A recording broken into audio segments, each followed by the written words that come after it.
जलवायु अनुकूल कृषि कार्यक्रम के तहत चल रहे तकनीकी कार्यों का डीएम ने किया भ्रमण। Combine harvester, straw baler, happy seeder, zero tillage से किए जा रहे कार्यों का डीएम ने किया सूक्ष्म निरीक्षण। जल जीवन हरियाली कार्यक्रम के तहत बांका जिला अंतर्गत रजौन प्रखंड के उपरामा गांव में आयोजित क्रॉप कटिंग कार्यक्रम के शुभ अवसर पर जिला पदाधिकारी सुहास बगा द्वारा जलवायु अनुकूल कृषि कार्यक्रम के तहत चल रहे तकनीकी कार्यों का भ्रमण किया गया, जिसमें 50 से अधिक किसानों ने भाग लिए।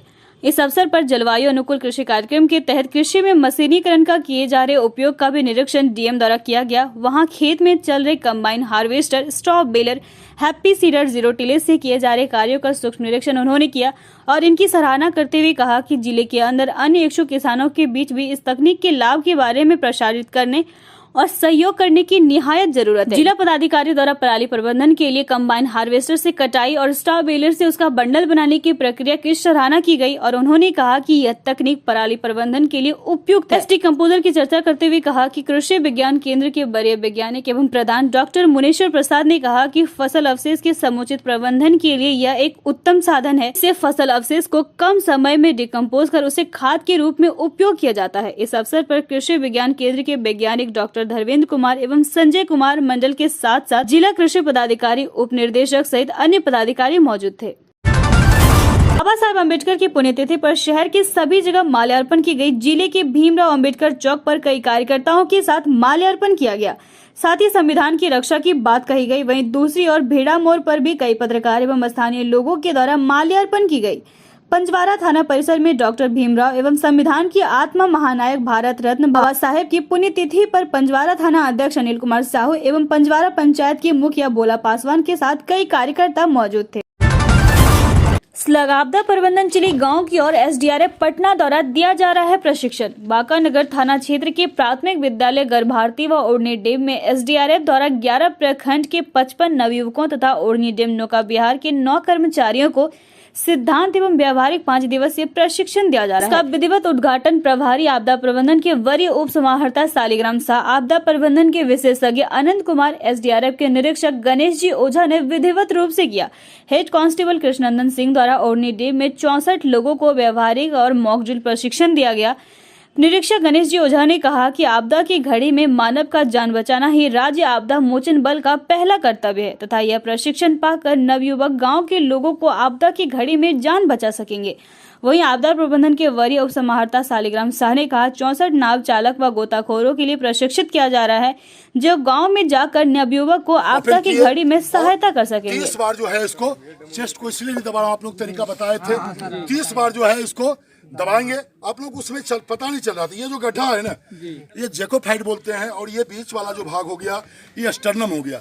यहाँ से एक उंगली यहाँ पर रखे, 2 उंगली यहाँ रखेंगे और 4 उंगली जो है यहाँ पर रखेंगे दोनों नेपल के बीच में, और अपने जो मास्टर हैंड है इसको नीचे रखते हुए, और इसमें खम नहीं होगा, बिल्कुल स्ट्रेट। और जिला पदाधिकारी महोदय बांका और आपदा प्रभारी महोदय बांका के एक कार्यक्रम जो बनाया गया है कि बाढ़ में या तालाब में डूबा हुआ व्यक्ति को कैसे बचाना है, कोई व्यक्ति एक्सीडेंटल हो गया उसको कैसे बचाना है, यही सब का सर्पदंश का भी दिया। क्या नाम हुआ आपका? मेरा नाम चंदन कुमार यादव। डूबे हुए व्यक्तियों को कैसे बचाएंगे उनके बारे में साहब बताए। चिंटो, हेटो, क्रोस्टो और वार्मटो के बारे में कैसे हम लोग को पकड़ना है, टूटी पकड़ना है, हाथ कैसे पकड़ना है, पीछे से कैसे हम लोग को करना है। इसके पहले सर्पदंश के बारे में बताए, हम लोग को बहुत अच्छा लगा। क्या नाम हुआ आपका? अमर कुमार। अमर कुल 6 दिनों के अंदर, 5 दिनों के अंदर 55 जो है टेराकोर गोताखोरों का तथा 12 मोटर बोट चालकों का प्रशिक्षण कराया जाएगा। Thank you. कोरोना की तीसरी लहर ओमिक्रॉन को लेकर जिला प्रशासन ने मास्क चेकिंग अभियान चलाया। जिला पदाधिकारी सुहास भगत के निर्देश पर पूरे जिले में मास्क चेकिंग अभियान चलाया जा रहा है। तीसरी लहर ओमिक्रॉन के मद्देनजर मास्क चेकिंग अभियान अंतर्गत फूलीडुमर प्रखंड में 20 व्यक्तियों से दंड स्वरूप 1000 रुपए, बेलर प्रखंड से दंड स्वरूप 800 रुपए राशि वसूल की गई।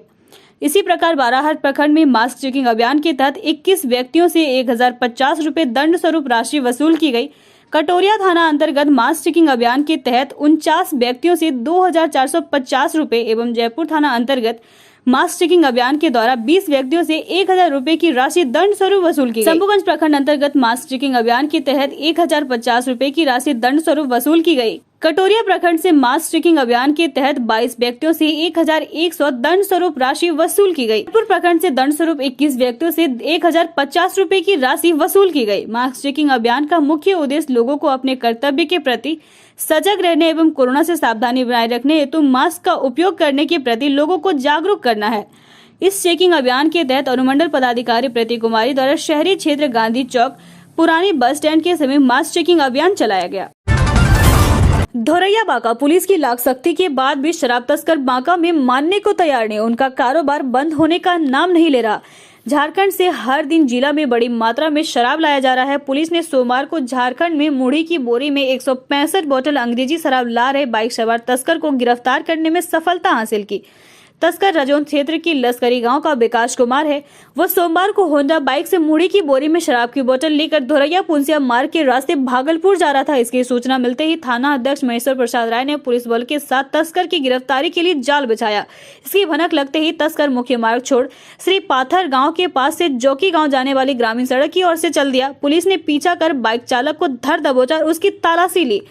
इस दौरान मुड़ी की बोरी खोली गई तो उसके अंदर शराब की बोतल देख उसे जब्त कर थाना लाया गया। थाना अध्यक्ष ने बताया कि तस्कर पर केस दर्ज कर उसे जेल भेजा जा रहा है। भागलपुर में भारतीय जनता पार्टी के अंदर खाने में सब कुछ ठीक ठाक नहीं चल रहा है। हाल के घटनाक्रम की चर्चा करें तो यहाँ 3 दिवसीय प्रशिक्षण शिविर के दौरान महिला नेत्रियों में विवाद हो गया। विवाद इतना बढ़ा कि मारपीट, झोटा झोटी और नाखून से नोचने तक की स्थिति आ गई। महिला नेत्रियों में 3 दिन तक विवाद होता रहा। नाम नहीं छापने की शर्त पर भाजपा की एक वरिष्ठ नेत्री ने कहा कि प्रशिक्षण के दूसरे दिन भोजन के लिए अवकाश हुआ। कार्यकर्ता भोजन करने के लिए चले गए। कुछ महिला कार्यकर्ता बाद में भोजन करने की बात कर वहीं बैठी रही। अभी ज्यादा बाद में भोजन करेंगे। आपस में सभी अनौपचारिक बातचीत करते रहे। इसी दौरान कहलगांव मंडल नगर भाजपा अध्यक्ष नीतू चौबे उर्फ नीतू सिंह चौबे खाली कुर्सी पर बैठ गयी।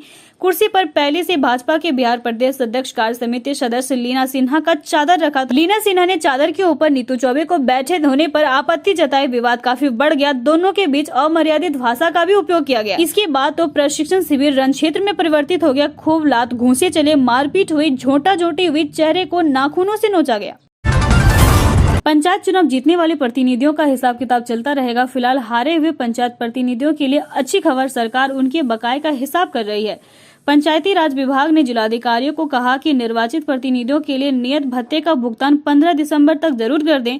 उस दिन पंचायत चुनाव की प्रक्रिया समाप्त हो रही है। उसके बाद नए चुनाव में निर्वाचन प्रतिनिधियां काम संभालेंगे। मालूम हो कि त्रिस्तरीय पंचायत चुनाव में बड़ी संख्या में मौजूदा जनप्रतिनिधियों की हार हो रही है। कोरोना के कारण पंचायत चुनाव 6 महीना देर से हो रहा है। वैकल्पिक व्यवस्था के तहत वर्तमान प्रतिनिधियों को ही पदनाम बदल कर कार्य विस्तार दिया गया था, लिहाजा उन्हें विस्तार वाली अवधि का भी भत्ता दिया जाएगा। पंचायती राज विभाग के निर्देशक डॉक्टर रंजीत कुमार सिंह के हवाले से जारी आदेश में कहा गया है कि अगर इस अवधि में जनप्रतिनिधियों का भुगतान नहीं होता है तो जिम्मेवार अधिकारियों की पहचान होगी।